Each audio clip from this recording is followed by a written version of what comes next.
नमस्कार दोस्तों।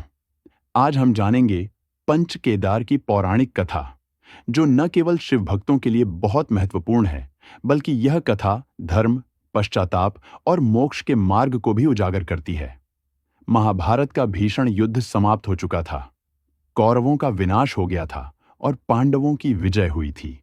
लेकिन इस युद्ध ने उन्हें आंतरिक रूप से तोड़ दिया था। विजय की खुशी उनके चेहरों पर नहीं थी, बल्कि उनके मन में एक गहरा पश्चाताप था। उन्होंने अपने ही गुरुजनों, रिश्तेदारों और भाइयों की हत्या की थी। युद्ध के बाद युधिष्ठिर अपने चारों भाइयों भीम, अर्जुन, नकुल और सहदेव के साथ भगवान श्री कृष्ण से मिलने गए। युधिष्ठिर ने कहा, हे माधव, युद्ध जीतने के बाद भी मन शांत नहीं है। हमने अपने ही खून को बहाया है। इस पाप से मुक्ति कैसे मिले? श्री कृष्ण बोले, हे धर्मराज, इस युद्ध में तुमने धर्म के लिए लड़ाई लड़ी, लेकिन यह सच है कि हत्या तो हुई है, अपने ही बंधु बांधवों की। इस पाप से मुक्ति तभी मिलेगी जब आप भगवान शिव की शरण में जाएंगे। केवल वही हैं जो आपको क्षमा कर सकते हैं। पांचों पांडवों ने निश्चय किया कि वे तब तक हस्तिनापुर नहीं लौटेंगे जब तक वे भगवान शिव के दर्शन नहीं कर लेते और उनसे क्षमा नहीं मांग लेते। वे श्री कृष्ण के मार्गदर्शन में काशी पहुंचे, लेकिन वहां उन्हें भगवान शिव के दर्शन नहीं हुए। पांडव बहुत परेशान हो गए।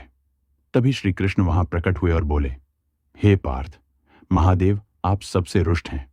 वे आपको दर्शन नहीं देना चाहते। इसलिए वे काशी छोड़कर हिमालय के एक विशेष क्षेत्र केदार चले गए हैं।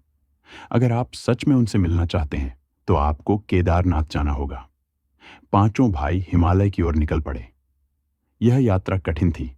बर्फीले पहाड़, घने जंगल और उबड़-खाबड़ रास्ते, लेकिन उनका निश्चय अटल था। जब पांडव केदार क्षेत्र पहुंचे तो भगवान शिव को यह ज्ञात हुआ। वे अब भी क्रोधित थे और नहीं चाहते थे कि पांडव उन्हें देखें।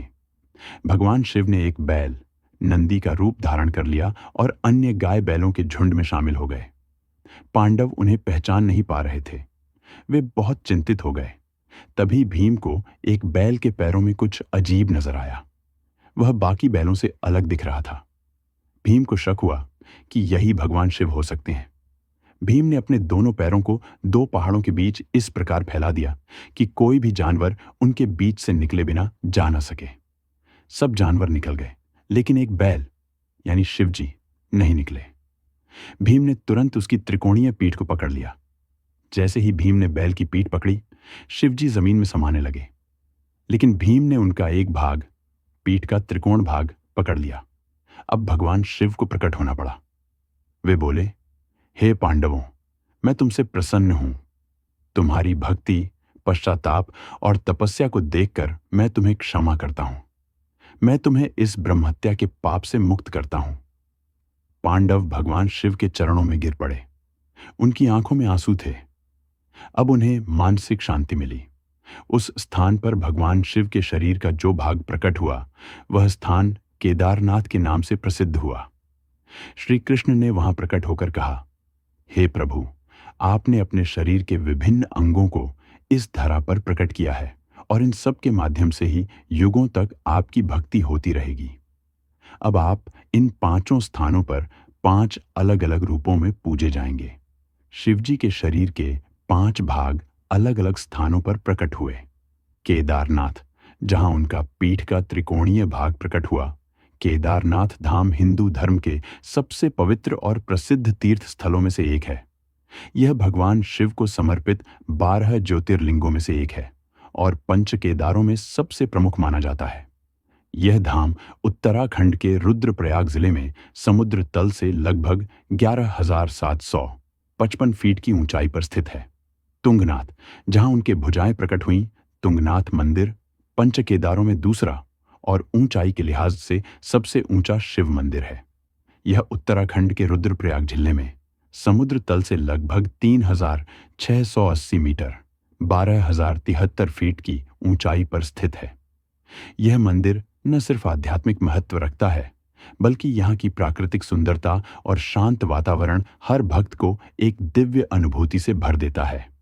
रुद्रनाथ, जहां मुख प्रकट हुआ, यह मंदिर लगभग 3,600 मीटर 11,800 फीट की ऊंचाई पर स्थित है। यह एक प्राकृतिक गुफा में स्थित है, जहां स्वयंभू शिवलिंग और पत्थरों की संरचना भगवान शिव के मुख जैसी दिखाई देती है। मंदिर के आसपास चारों ओर हरे भरे चरागाह, ऊंचे पर्वत और दुर्लभ वनस्पतियां फैली हुई हैं। यहाँ के पुजारी नेपाल से आते हैं और पूजा प्राचीन कुमाऊनी विधियों से की जाती है। मध्यमहेश्वर, जहां नाभि प्रकट हुई, यह मंदिर उत्तराखंड के रुद्रप्रयाग जिले में स्थित है। समुद्र तल से लगभग 3,289 मीटर 10,787 फीट की ऊंचाई पर। मंदिर की वास्तुकला पारंपरिक कश्मीरी गढ़वाली शैली की है।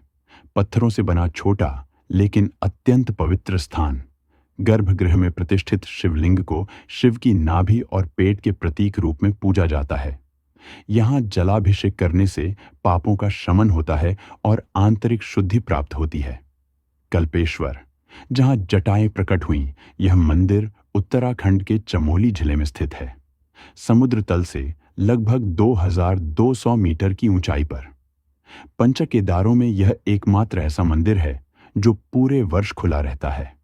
मंदिर एक प्राकृतिक गुफा में स्थित है, जहां स्वयंभू शिवलिंग को भगवान शिव की जटाओं के रूप में पूजा जाता है। यहां पूजा दशनामी संप्रदाय के सन्यासियों द्वारा की जाती है। इन पांचों स्थानों को आज पंच केदार कहा जाता है। हर हर महादेव,